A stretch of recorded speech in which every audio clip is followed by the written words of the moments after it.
नमस्कार, मैं पंकज प्रसून। बड़ी खबर भारत के पड़ोस से आ रही है। ईरान ने पाकिस्तान में एयर स्ट्राइक की और जैश-ए-अब्दल नामक जो सुन्नी आतंकी संगठन है उनके ठिकानों पर हमला किया।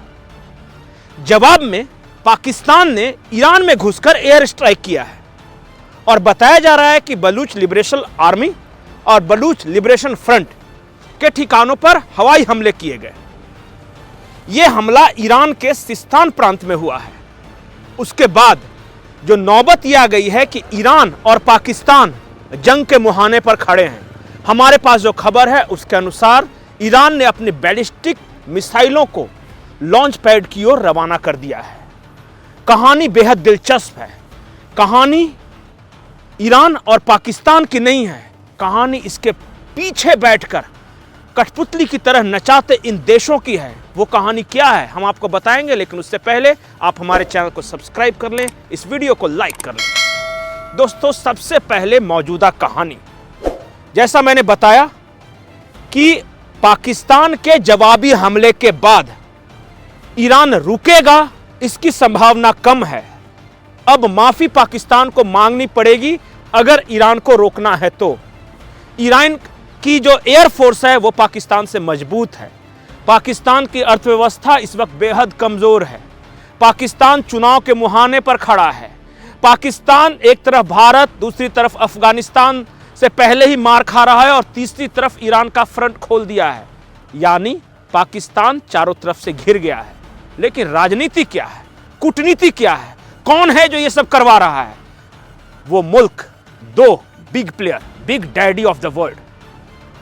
ये किसको नहीं पता कि ये पाकिस्तान हो या ईरान हो, ये सब चाइना रशिया की कठपुतली है। ये किसको नहीं पता कि मध्य एशिया में अमेरिका फंस चुका है।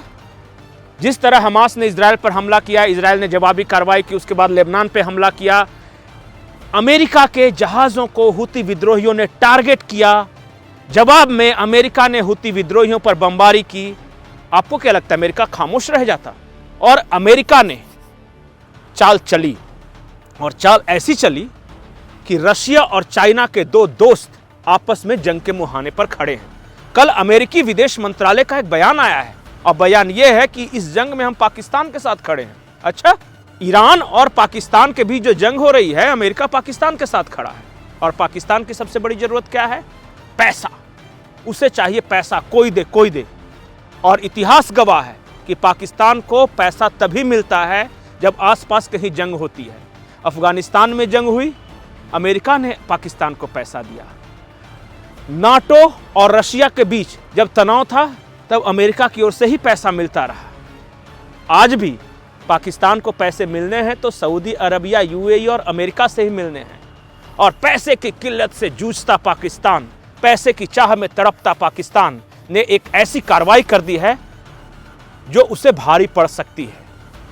क्योंकि भारत का स्टैंड क्लियर है कि ईरान को अपनी आत्मरक्षा का अधिकार है। अगर पाकिस्तानी सरजमीन से कोई आतंकी संगठन ईरान में कुछ तबाही मचा रहा है, हिंसा कर रहा है, तो ईरान को कार्रवाई का अधिकार है। अफगानिस्तान खुश है, अफगानिस्तान के लोग खुश हैं। वो कह रहे हैं काश हमारे पास ईरान की तरह एयरफोर्स होती तो हम भी करते पाकिस्तान में वही। खैबर पख्तूनख्वा में तहरीके तालिबान पाकिस्तान में तबाही मचाए हुए है। पाकिस्तान पिछले 11 सालों में 4 बार थप्पड़ खा चुका है। भारत ने 2 बार, Uri surgical strike, Balakot air strike. Pakistan के रडार पकड़ नहीं सके भारत की तरफ से जो प्लेन गए। अमेरिका का प्लेन अफगानिस्तान से उड़ा, ओसामा बिन लादेन को साफ कर दिया। पाकिस्तान के रडार पकड़ नहीं सके। ईरान हवाई हमला करता है, पाकिस्तान के रडार पकड़ नहीं सके। पाकिस्तान का रडार सिस्टम है या नहीं भी है, या उसने सिर्फ पोल बैठा के रखे हैं? क्योंकि जब भी कोई बाहर से घुस के मारता है वो पकड़ नहीं पाते। एक कहानी और है इसी कहानी के इर्द गिर्द। कहानी यह है कि ईरान ने पाकिस्तान में एयर स्ट्राइक करने से पहले इराक के किर्गिस्तान में और सीरिया में भी हवाई हमले किए। जो सीरिया में हवाई हमले हैं वो बताया जा रहा है कि आईएस के ठिकाने पर किए गए, और जो इराक में जो हवाई हमले हैं वो कुर्द इलाके में किए गए। लेकिन ईरान की ओर से कहा गया कि वो मोसाद का हेडक्वार्टर था। अब था या नहीं, इजराइल मना कर रहा है, बोल रहा है कि वहां पे कोई मोसाद का हेडक्वार्टर वगैरह नहीं था। इराक के जो सुन्नी इलाके हैं उस पर शिया देश ईरान ने बमबारी की है। आईएसआईएस जो कि सुन्नियों का संगठन है उस पर ईरान ने बमबारी की है। ईरान ने पाकिस्तान जो कि पैसे के लिए सऊदी अरबिया और अमेरिका से तड़प रहा है उस पर हमले किया है। तो क्या आईएसआईएस, इराक और पाकिस्तान इन तीनों ने ईरान के खिलाफ फ्रंट खोल दिया है? और क्या इन तीनों के फ्रंट खोलने के पीछे अमेरिका है? अमेरिका की चाल बहुत मुश्किल है समझना। अगर जंग होती है पाकिस्तान और ईरान के बीच तो सबसे ज्यादा परेशान चीन होगा। रशिया यूक्रेन युद्ध में फंसा हुआ है, इजराइल हमास के साथ और लेबनान के साथ युद्ध में फंसा हुआ है, अमेरिका हुती विद्रोहियों के साथ युद्ध में फंसा हुआ है, चाइना ताइवान के साथ युद्ध में फंसा हुआ है। पूरी दुनिया में शांति का एकमात्र टापू जो तरक्की भी कर रहा है, दुनिया को राह भी दिखा रहा है, वो है भारत।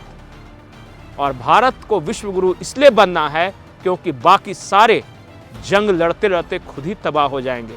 दुनिया को शांति की राह अगर कोई देश दिखाएगा तो वो है नरेंद्र मोदी का भारत। याद रखिए, आज अनुमान है आईएमएफओ वर्ल्ड बैंक का कि भारत 2047 तक विकसित राष्ट्र बन जाएगा, सुपर पावर बनेगा।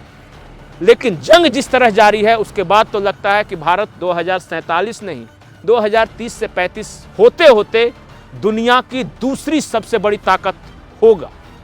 अब अमेरिका पहले स्थान पर रहेगा या चाइना, वो डिसाइड कर ले। भारत को दूसरे स्थान पर रहना है। नमस्कार।